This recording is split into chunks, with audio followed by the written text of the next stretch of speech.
Vamos iniciar mais uma aula nossa de algoritmos de programação. Hoje a gente vai ver a parte de matrizes, que é bem interessante.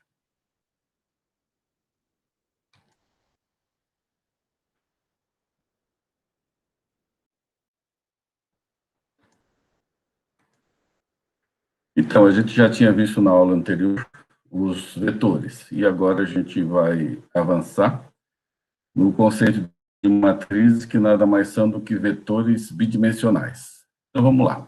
O objetivo dessa nossa aula de hoje é a conceituação de vetores bidimensionais, a manipulação de vetores, entender a diferença entre o uso dos diferentes vetores e entender como manipular a entrada e a saída e trabalhar com os índices, né, desses vetores bidimensionais, sabendo solucionar problemas de indexação de matrizes bidimensionais. Então, só relembrando, né, a gente já tinha visto em aulas anteriores, né, que os vetores, eles são nada mais do que variáveis do tipo conjunto. Então, você tem aqui uma definição, uma variável chamada nota, que ocorre 10 vezes e é do tipo real. Então, o índice a ser usado vai ser índice de 0 até 9, e aqui representando os valores, como se eu tivesse na primeira posição do meu array 5.5 e assim por diante. Então, para acessar, a gente sempre vai ter que usar um índice, né? Então, se eu quiser acessar, por exemplo, a terceira nota, essa terceira nota que está aqui, que tem o valor 8, eu tenho que usar esse índice aqui, que é exatamente o 2. Então, eu posso botar nota de 2 e vou ter acesso à terceira posição. A primeira posição é com índice 0, a segunda com índice 1 e assim por diante. Se eu tenho 10 ocorrências, meus índices vão variar de 0 até 9.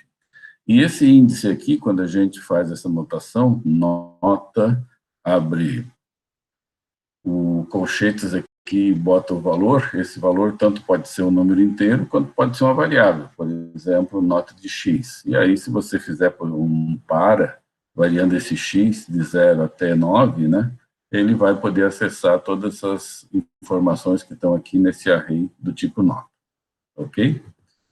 Então, nesse exemplo aqui, ó, a gente tinha já da aula anterior, mostrar as notas acima da média da turma. Tem aqui a definição do array, aqui está exatamente a hora em que faz a leitura, está usando o enquanto, né?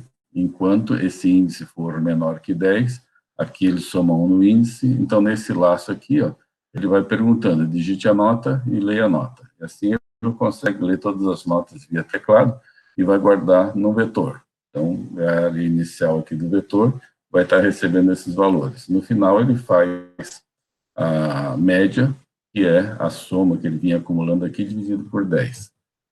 E aí, faz mais uma varredura no vetor, quando ele roda esse enquanto aqui, ó, índice menor que 10, se a nota desse índice for maior que a média, ele vai contar quantas notas tem acima da média, verifica se cada nota armazenada está acima da média. E aí, no final, ele informa aqui quantas notas que estão acima da média. Nesse caso aqui, a média calculada foi 6.1, e todas essas que estão em azul excederam aí, ou então vão ser contadas, né, como notas acima da média. 1, 2, 3, 4, 5 notas acima da média. Ok? Isso aí só uma revisão aí da aula anterior. Agora vamos considerar um problema novo. Imagina que a gente tenha que escrever um programa para armazenar notas de 20 alunos em 5 disciplinas. Então, quantas informações a gente tem aqui? 5 disciplinas, 20 alunos. São 100 informações, né? 20 vezes 5 quantidades de informações que vão ter que ser armazenadas. Então, poderia ser alguma coisa como esse tipo aqui que está sendo representado. Uma tabela, né, bidimensional. Aqui nas linhas eu tenho os alunos, os 20 alunos, e nas colunas eu tenho aqui as notas, né, da disciplina 1, disciplina 2 e assim por diante. Então, dá para a gente pensar como sendo uma matriz para trabalhar com esses valores aí das notas de 5 disciplinas dos 20 alunos. Claro que essa matriz, ela poderia ser pensada, então, como sendo o quê? 20 vetores de 5 posição, se eu considerar cada vetor aqui as informações de cada aluno, Então, eu vou ter 20 vetores, cada vetor desse com 5 posições. Mas posso pensar o contrário também. Eu tenho a disciplina 1, então poderia ser uma disciplina com 20 alunos, e aí seriam 5 vetores de 20 posições. Se eu analisar por disciplina, eu estou vendo 5 vetores de 20 posição. Se eu analisar por aluno, eu estou vendo 20 vetores de 5 posição, que são as notas de cada um dos alunos. De qualquer forma, é uma matriz 20 por 5. A gente vai trabalhar, nesse exemplo aqui, com linhas e colunas. Então, as minhas linhas são os 20 alunos, eu tenho 20 linhas, e as minhas colunas vão ser as notas aí das 5 disciplinas. Muito bem, então a matriz nada mais é do que uma estrutura multidimensional, onde a gente tem mais do que uma dimensão, e ela é capaz de armazenar dados.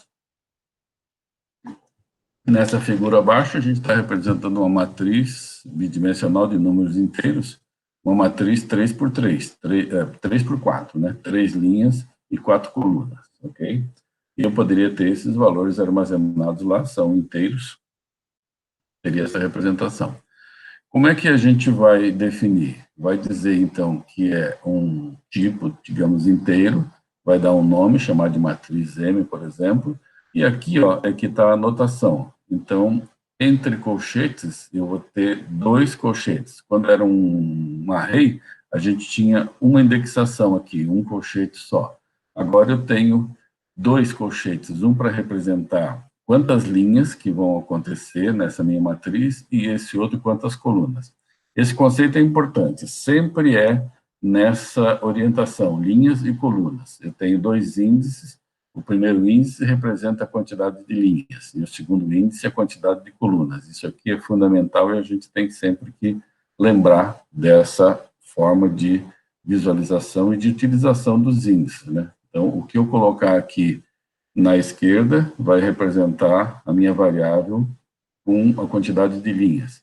O outro índice da direita aqui, ao lado do nome da variável, este da direita é colunas. Então, sempre linhas e colunas. Inteiro A3, 4 seria, essa matriz aqui seria reconhecida como o identificador A, e eu posso variar os índices, né, das linhas como sendo índice 0, 1 e 2.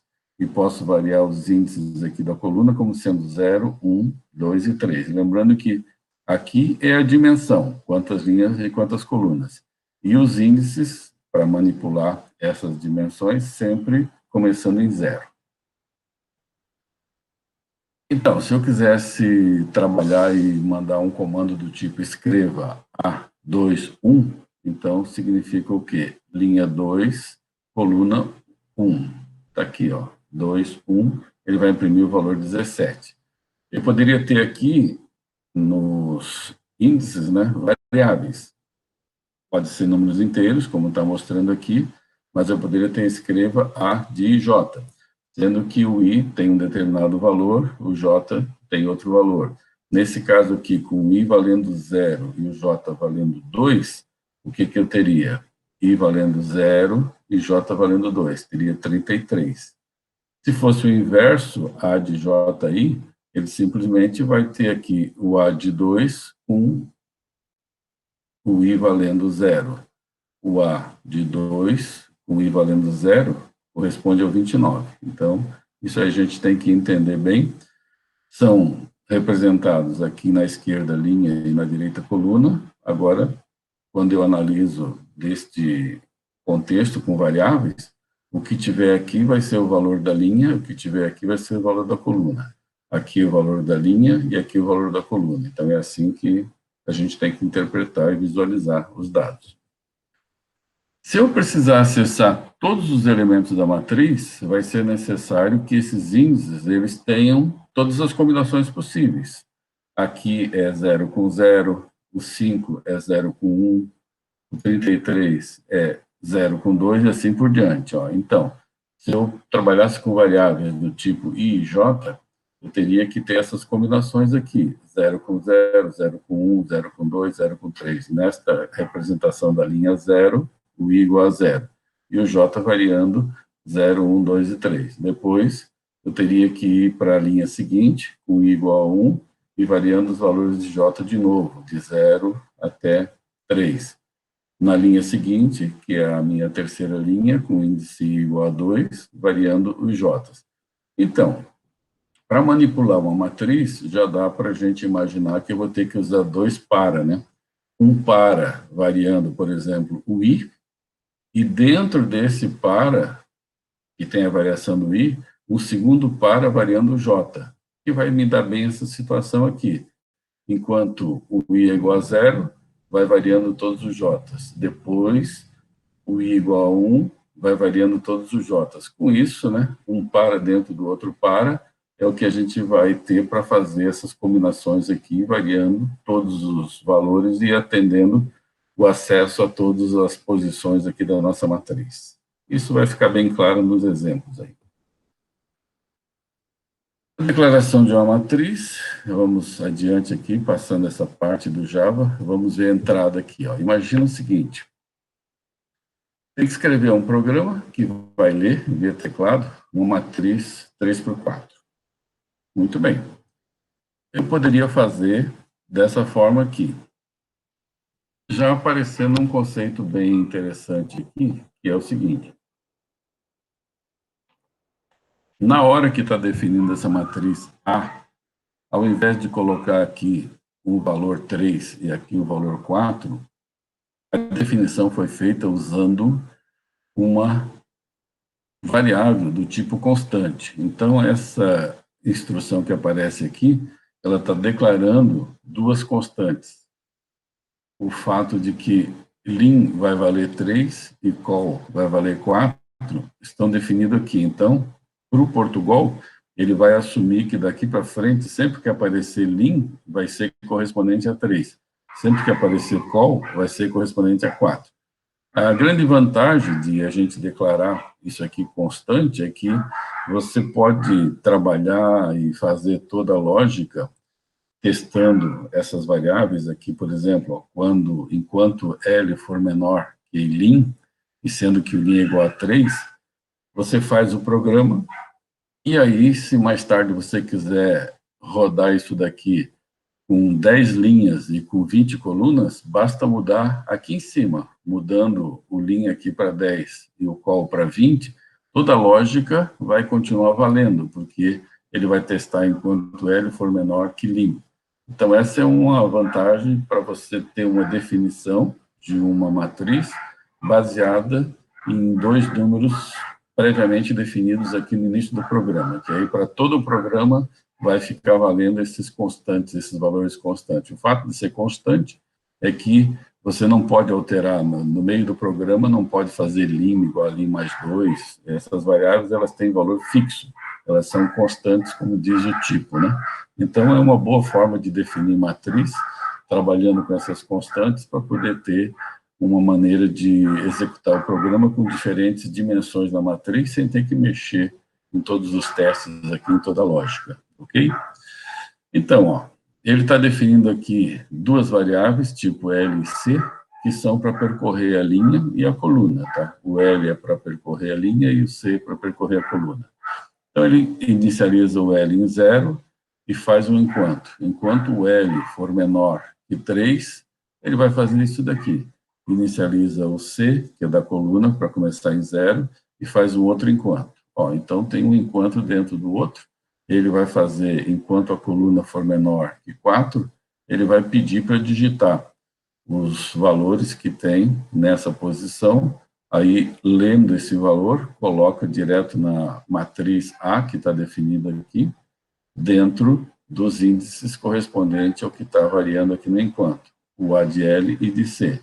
Incrementa 1 no C aqui para fazer o teste do enquanto, e aqui embaixo, quando termina esse enquanto, né, ou seja, varreu todas as posições de colunas, ele precisa ir para a linha seguinte. Então, ele soma 1 na linha aqui, e aí vai de novo fazer o enquanto, ok? Porque está dentro desse primeiro laço aqui, e é um enquanto dentro do outro. Com isso, daí, teria a rotina para você preencher todas as informações de uma matriz 3x4. Vamos simular essa execução. Imagina que você está com L igual a 0 e o C igual a 0. Aí, rodando o programa, digitou um valor, ele colocou 10 nessa primeira posição. Em seguida, a coluna, o C passa para 1, aí você faz a leitura e digitou 5. Vamos na próxima, incrementando o C ficou em 2, e ele vai colocar o valor 33 nessa posição, está na linha 0, coluna 2. Seguindo adiante, o C fica em 3, e ele recebe o valor, por exemplo, 41, que ele colocou na linha 0, coluna 3. Seguindo adiante, o C fica em 4, 4 nessa condição aqui do enquanto, enquanto 4 for menor que 4, já não é mais verdade. Então, ele vai sair desse enquanto. Aí, saindo do enquanto, ele soma 1 no L e 0 o C, que é exatamente esse aqui. Ele saiu desse enquanto, somou 1 no L, zerou o C, e aí começa de novo. Agora ele parte de L1, C0, e vai fazendo a entrada. Coloca 53 nessa posição, aumenta 1 no C, e assim por diante. Vai chegando até o C igual a 4, e aí muda para o L igual a 2, e assim ele preencheria toda a matriz, fazendo essa lógica aqui, ok? Uma consideração bem interessante, nessa representação que aparece aqui, nós vimos o exemplo anterior usando essa lógica do enquanto, né? Enquanto a variação da linha aqui e a variação da coluna aqui. Tem que incrementar o C, aqui tem que incrementar o L. Essa construção, ela pode ser substituída pelo para. Eu acho muito mais simples trabalhar dessa forma aqui. Tem muito menos escrito aqui no conteúdo do nosso programa fonte, né? Então, é o mesmo efeito, a mesma lógica dessa que foi mostrada anteriormente. Para L igual a 0, enquanto L for menor que a linha, incrementando 1 no L a cada laço, ele faz o segundo para. Então, é um para dentro do outro, né? Esse segundo para aqui vai ficar executando o quê? Para o C igual a 0, enquanto o C for menor que a coluna, C++, incrementando 1, e a mesma coisa, informa o elemento, aí lê e coloca nessa posição da memória A de LC, LC. O C, então, vai variar aqui, tantas vezes quanto for as colunas, e aí depois entra de novo no laço do para fazer uma alteração nesse valor da linha e varre todas as colunas. Muito mais simples, né? Um para dentro do outro. Esse abrir colchetes aqui, fecha, abrir chaves aqui, fecha com esse, e esse abrir chaves fecha com aquele outro lá. Tá? Então, eu recomendo que use essa forma aqui, um para dentro do outro para. E a saída dos dados, como é que a gente vai mostrar o conteúdo de uma matriz? Então, se eu tivesse que escrever um programa para exibir na tela uma matriz 3x4, considerando que eu já tenho esses valores na memória, minha matriz A, poderia ser alguma coisa desse tipo aqui, Posso fazer com enquanto, mesma lógica, né? Um enquanto para variar o L, e outro enquanto para variar a coluna, que é o C, e eu dou esse comando aqui, escreva ADLC, um ponto e vírgula, para separar o próximo valor do escreva seguinte, e assim ele vai colocando um valor do lado do outro. Se eu quiser representar essas 4 informações aqui numa linha, e quando mudar a linha seguinte, eu colocar uma linha abaixo na hora de imprimir, eu tenho que botar esse /n aqui, Ou seja, quando eu escrevo todos os valores, variando todas as colunas dessa primeira linha, na hora que entra na linha seguinte, eu tenho que pular de página, senão ele iria emendar, né? Colocava o 53 atrás do 41, ia fazer uma linha só com todos os valores. De novo, também, as duas alternativas, né? Eu posso fazer 2 enquanto, um dentro do outro, mas é bem mais trabalhoso, ou tem muito mais escrita de código do que esse daqui, né? 2 paras, um para dentro do outro. Então, semelhante àquela leitura, quando você lia um valor lá no exemplo anterior, aqui eu estou mostrando o conteúdo. Escreva A de LC. O valor aqui com L igual a 0 e C igual a 0 vai mostrar 10. Assim, na sequência, quando chegar aqui no 41, ele vai mudar para 1, aí ele vai fazer essa quebra de linha aqui e volta a variar todas as colunas da linha seguinte, e assim por diante. Então, algumas coisas para não esquecer. A matriz permite declarar vetores bidimensionais. A sintaxe é exatamente essa daqui, né? Você diz se é alguma coisa do tipo inteiro, do tipo real, o tipo de variável que você quer nessa matriz, o nome, que é o identificador, quantas linhas e quantas colunas, colocado aqui exatamente dentro desses colchetes, né? Na hora de acessar, quando precisa trabalhar com essa informação, é o nome da matriz e o índice da linha e o índice da coluna, beleza?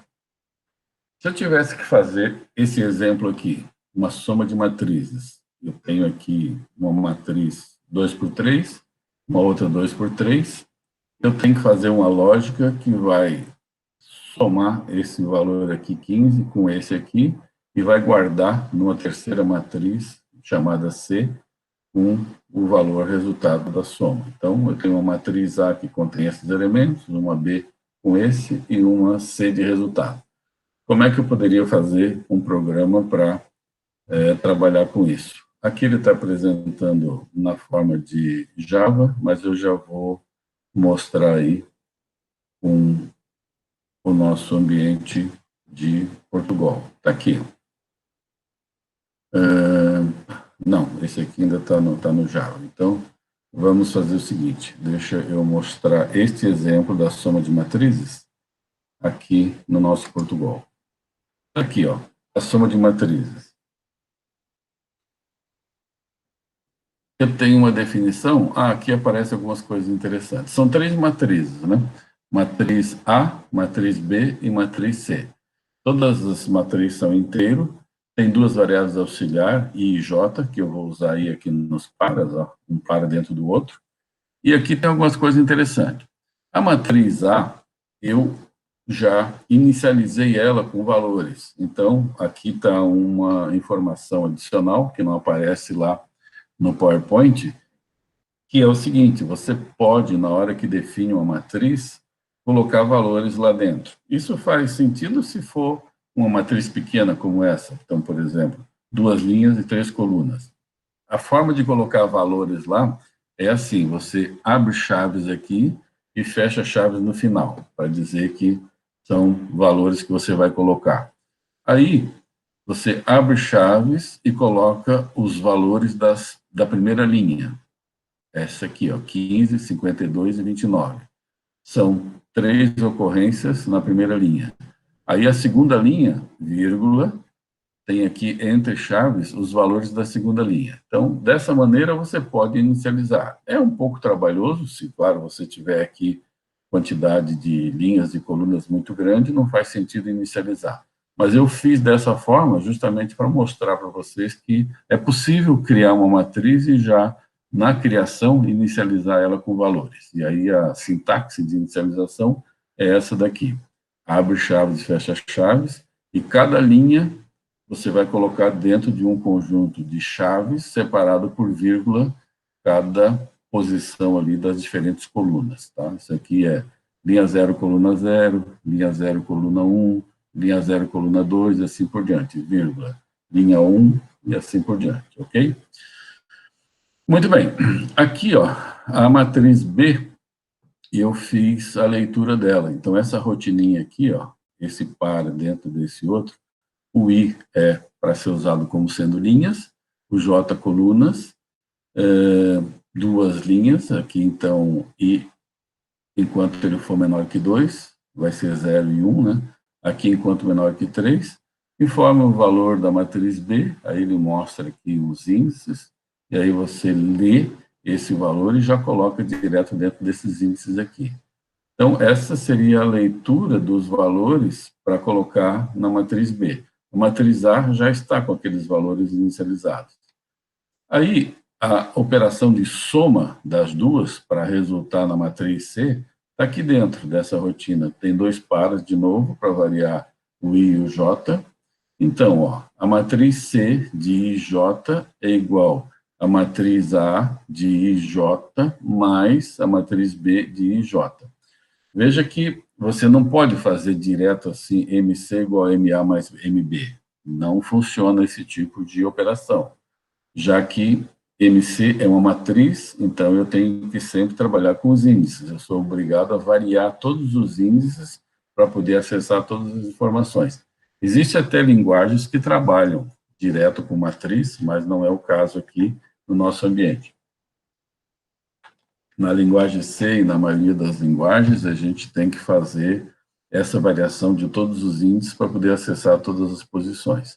Muito bem, aqui nessa rotina fez, então, a soma de todos os elementos na posição de A mais B, jogando o resultado em C. Então, o índice 00 da matriz A, mais o valor que tinha no índice 00 da matriz B, jogou esse resultado, depois de somar, no índice 00 da matriz C. Aí, escrevendo o resultado, né, tem essa rotina bem simples, dois para, um dentro do outro, né?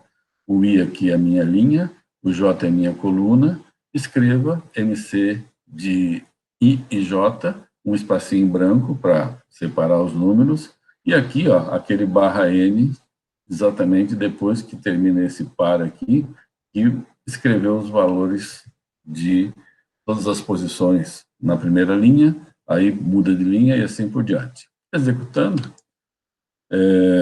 ó, o valor de MB para a posição 00, eu vou botar tudo 1. Para a posição 01, para a posição 02, na posição da linha 1, coluna 0, 2, e aí, ó. Então, aqueles resultados, somando, né, aqueles valores lá, era 15, 52, 29, ficou 16, 53, 30, somou 1, né, e aqui, detalhe, ó, daquele barra N para mudar para a linha seguinte. Depois que ele imprimiu o 16, 53 e o 30, que são as três colunas dessa linha 0, aí um barra N para colocar na linha seguinte. Se eu não tivesse esse barra N aqui, aí o que iria acontecer? Ele roda, só que ele vai juntar todos na mesma posição. Ó, ficou tudo um atrás do outro, né? Por isso que eu preciso ter esse barra N aqui para gerar exatamente a quebra de linha, né? Quando acontece essa mudança de uma linha para outra. Ó. Agora chamei tudo 2. Ok? Visto esse exemplo, vamos voltar lá ao nosso contexto aqui. Esse exemplo de imagem aqui, nem vamos analisar, é um outro contexto, porque ele trabalha com exemplo ali num ambiente de Java. Esse aqui é interessante, ó. Tem esse exercício ali no Portugal, vamos dar uma olhada. Dado uma matriz de 4 por 5 elementos, faça um algoritmo para somar os elementos de cada linha, gerando o vetor soma-linha. Então, ele vai somar isso aqui, ó, 1, 0, 2, menos 1 e 3, e dá esse resultado 5. Então, esse aqui seria um vetor soma-linha, né? A soma da linha na variável total. E aí, depois, ele vai somar isso tudo aqui no total. Então, vamos ler de novo aqui. Dado uma matriz MAT, ele chamou essa matriz de MAT, de 4 por 5, faça um algoritmo para somar os elementos de cada linha, gerando um vetor soma-linha. Então, esse aqui seria um vetor soma-linha que ocorre 4 vezes. E aí, em seguida, ele quer somar esse total, esses valores que estão aqui no soma-linha e dar um total final. Então, vamos ver como que seria uma lógica, né, para fazer esse programa aqui do exercício 1. Tem ali no Portugal. Vamos lá. Ok. Matriz 4 por 5, está aqui. Vai imprimir a soma de linhas, né, na horizontal e o total. Criou esse vetor aqui, ó, de 4 ocorrências, porque é um total para cada linha, vai ficar colocado aqui. Tem uma soma inicializada com zero, que vai ser a soma final de todos os valores ali daquele vetor que ocorre 4 vezes. E tem aqui a rotina que vai pedir os valores. Ó. Então, 4 por 5, 20 valores vai pedir aqui nesse para, né? Para linha igual a zero, enquanto linha for menor que 4, para coluna igual a zero, enquanto coluna for menor que 5, informa o valor da linha e da coluna, e aí vai vendo os valores e colocando aqui dentro do mate. Aí ele simplesmente escreve a matriz para mostrar, né? Na hora que ele está mostrando essa informação aqui, ó, ele já faz o seguinte, ele está escrevendo o valor da matriz e ele já está somando no vetor da linha correspondente, ó, faz vetor da linha igual a vetor da linha mais o que tinha naquele conteúdo. Então, na própria rotina que ele está escrevendo, já está acumulando. E ele zera, né, o valor aqui, ó, faz vetor de L igual a zero, para que possa acumular. É um acumulador e ele tem que zerar. Daí a razão que cada vez que quebra esse contexto aqui, ele começa, né, na posição zero, já inicializou, que seria linha zero. Aí quando quebra e esgota todas as colunas da linha zero, ele pula de linha para escrever e inicializa vetor de 1 com zero para poder fazer o acumulado de todos os valores da linha 1, e assim por diante. No final dessa rotina aqui, ele escreveu e acumulou os totais nesse vetor, uma posição para cada linha. Aí ele escreve o vetor com a soma das linhas, aqui ele escreve o valor dos vetor, em todas as posições, e acumula. Soma igual a soma mais vetor de L. Então, tinha 4 ocorrências aqui, ele fez o total. E com isso, terminou aí o exercício. Vamos lá. Valor de L0, coluna 0. Vamos botar 1 aqui. 4 colunas. Tá. Na linha 1, coluna 0, vamos botar 2. E na linha 2, coluna 0, vamos botar 3. Tudo 3, né? Tem mais ainda, na linha 3. Então, ó, tinha colocado tudo 1 na primeira linha, tudo 2, tudo 3, tudo 4. O vetor com a soma das linhas é o primeiro aqui somando dá 5, o segundo somando dá 10, e assim dá para ver que naquela rotina lá ele fez a soma e colocou nesse vetor das linhas aqui. E a soma total, que é quando ele escreve esse cara aqui, ele soma todo mundo e deu 50. Então, tá aí o código, depois vocês podem dar uma olhada, estudada, e é assim que você manipula essas matrizes. Vamos voltar lá, que eu acho que tem mais um exemplo. Esse exercício 2 aqui, escreva um algoritmo capaz de ler um conjunto de números inteiros e preencher uma matriz 10 por 10.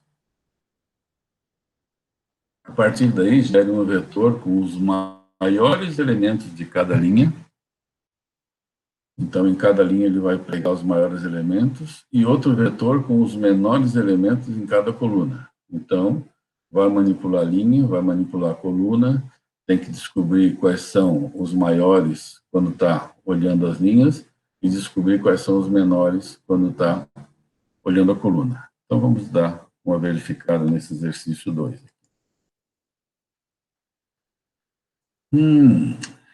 10 por 10 dá trabalho, né, você digitar aí 100 valores. Então, eu estou mostrando aqui uma coisa nova, que é muito útil quando a gente trabalha com vetores.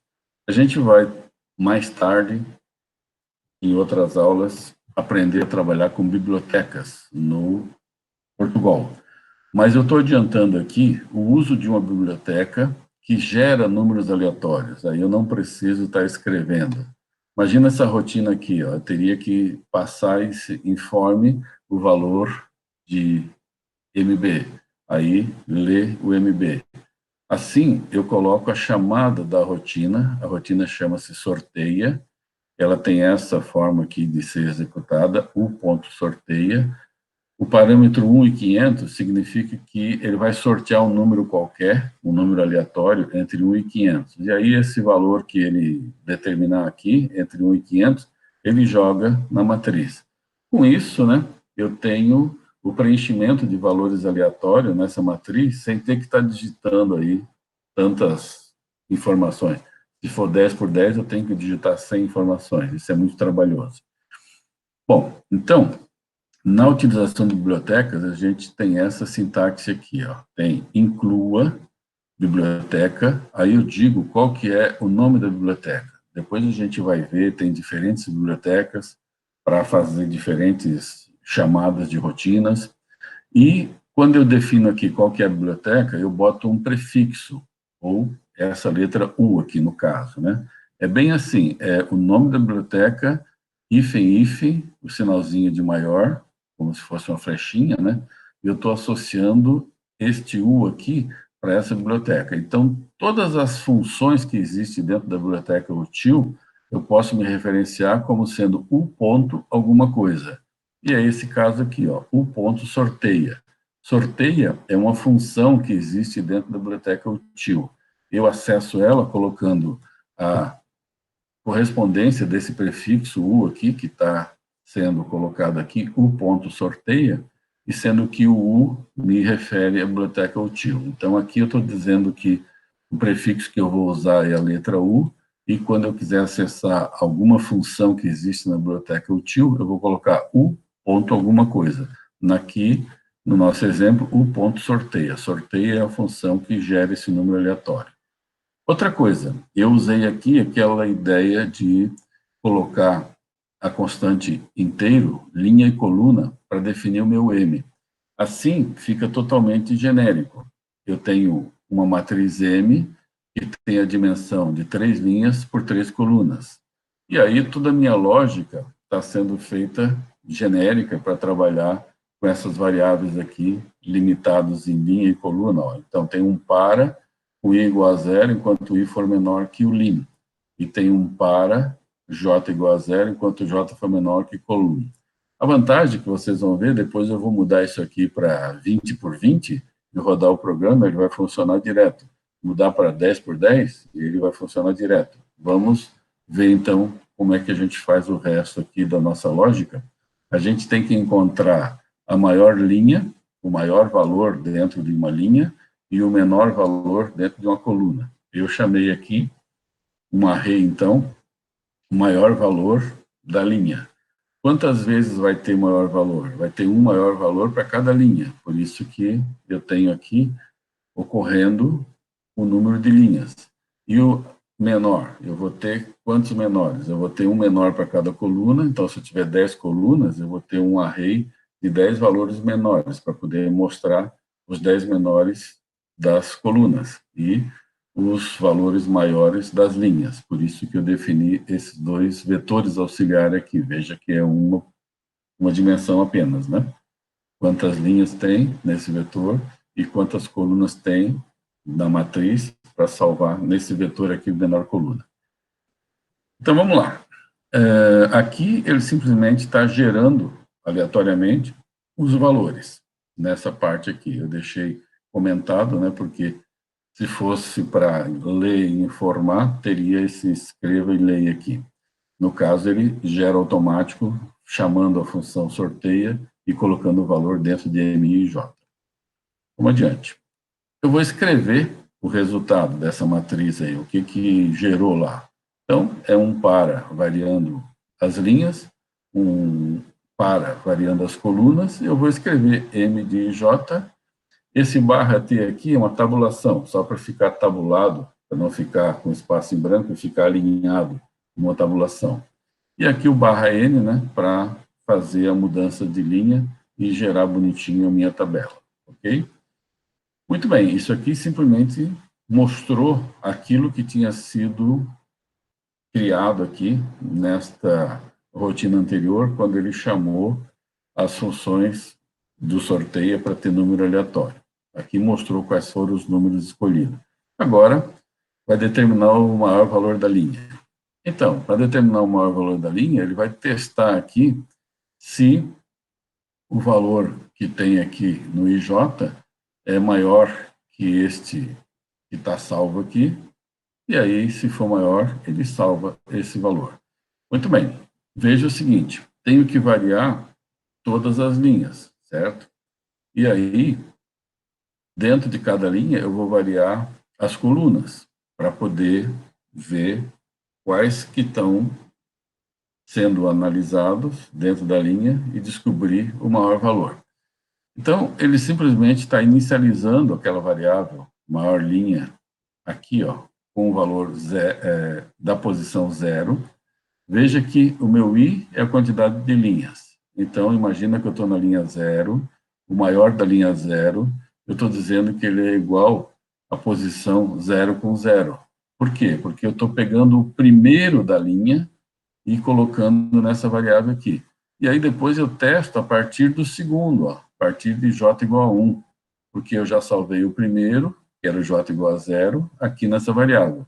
E aí eu testo, então, se o segundo é maior que aquele que eu tinha salvo, aí ele salva lá em cima, e assim por diante.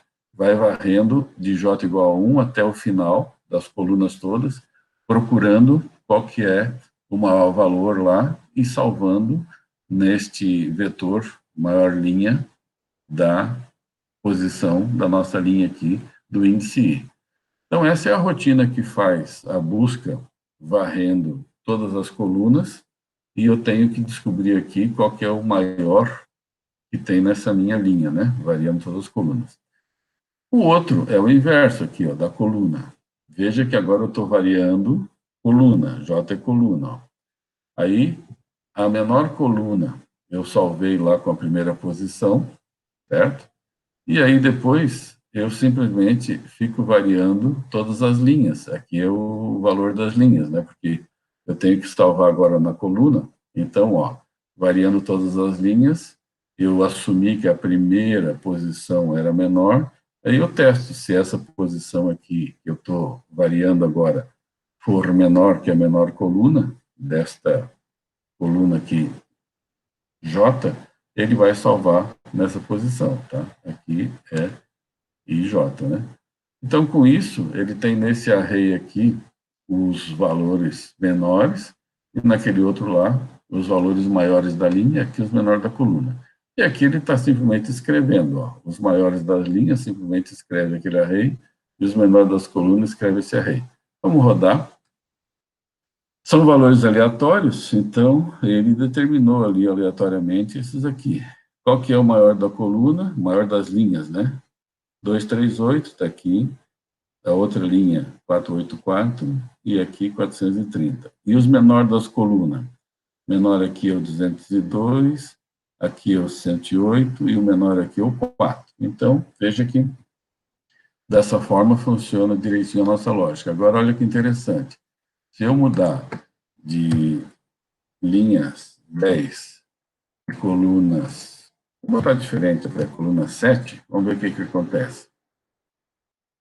Ó, então, eu tenho 10 linhas e 7 colunas, e aí ele vai me mostrar os maiores das linhas e os menores das colunas.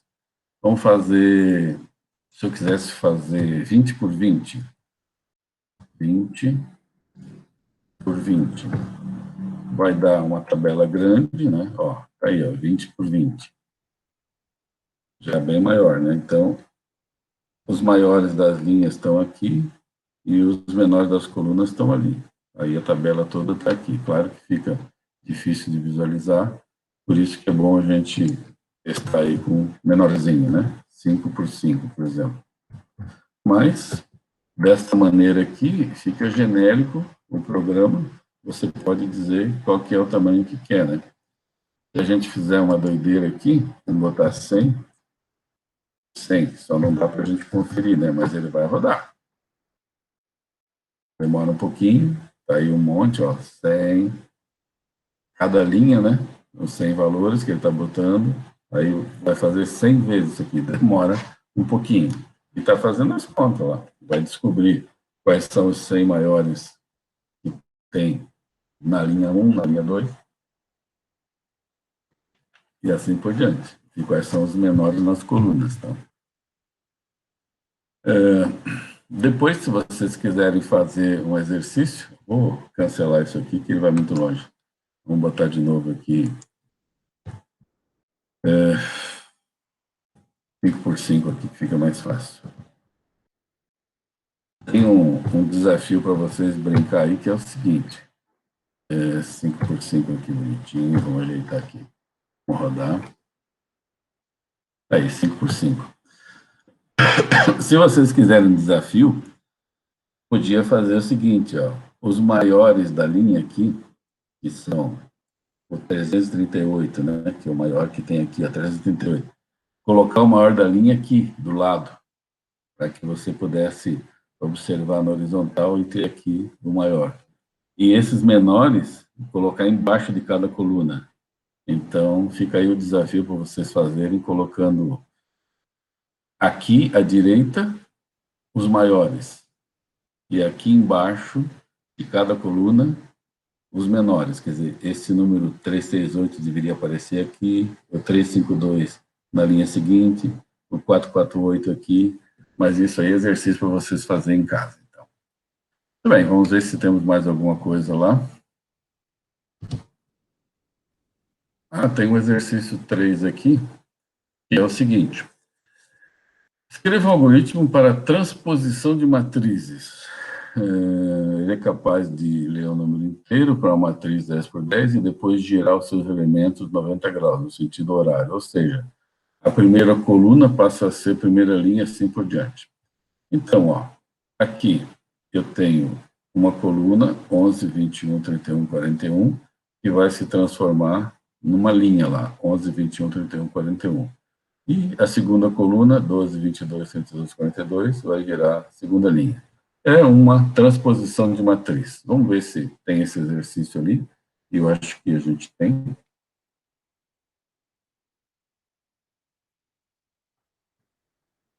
Isso, transposição. Aqui tem M1 de 5 por 5 e M2 5 por 5. Tem que digitar os números aqui. Vamos rodar digitando, tá? Um para dentro do outro, escreva e leia.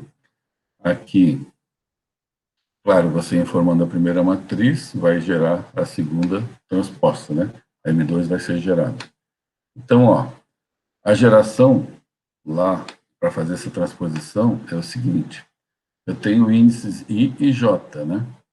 Eu tenho que pegar tudo que é de J e transformar em JI.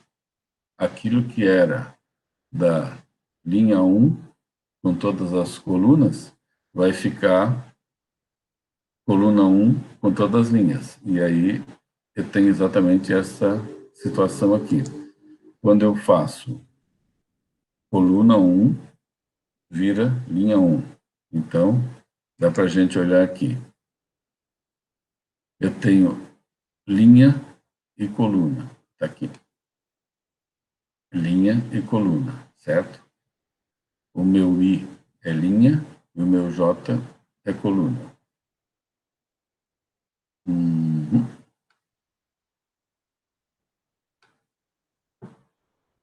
Pulou aqui. Por isso que estava bagunçando. Aqui, IJ. O meu IJ vai ser JI. É exatamente assim que faz a transposição, porque eu tenho linha e coluna, certo? Então, ó, pego todos os valores da minha coluna e transformo ele em linha. E aí, variando dessa maneira aqui, eu consigo fazer a transposição. Aqui tem o valor de M1 e o valor de M2. Então, vamos lá. Vamos executar isso daqui.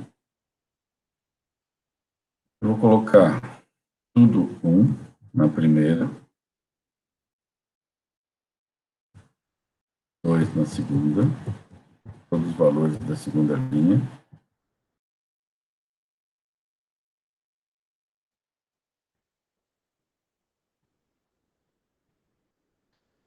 Já bagunçou aqui. Vamos lá. Já fiz bagunça aqui. Vamos lá. Vou dar de novo. É 5 por 5, né? Então, já deu uma bagunça aqui, vamos ver. 32, eu digitei alguma coisa errada lá. 32, aqui, ó, 2, 3. Pronto. Ixi, agora ficou bom. Né? Deixa eu ver quem é esse aqui. M2. Listando M2. Ok. 5 por 5. 1. Agora sim.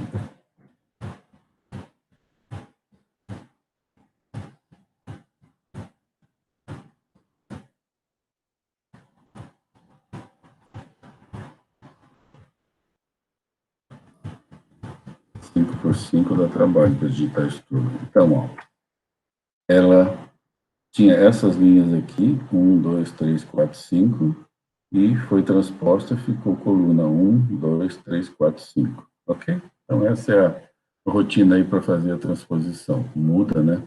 Faz com que você tenha aqui essa inversão. Você tem M de J, né? E M de JI.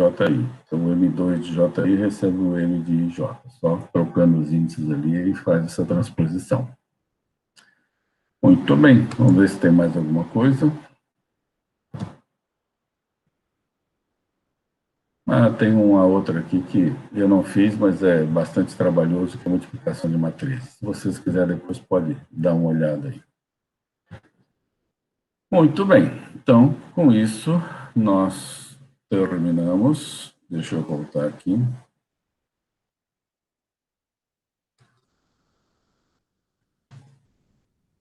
Com isso, nós terminamos a nossa aula teórica ali sobre matrizes. Temos aí bastante exercício para fazer depois, envolvendo matrizes, e aí eu vou colocar umas listas correspondentes. É só entender certinho o funcionamento dos índices, e aí, com um pouco de exercício, vocês vão pegando prática, e a gente vai tirando as dúvidas. Ok? Obrigado a todos por enquanto.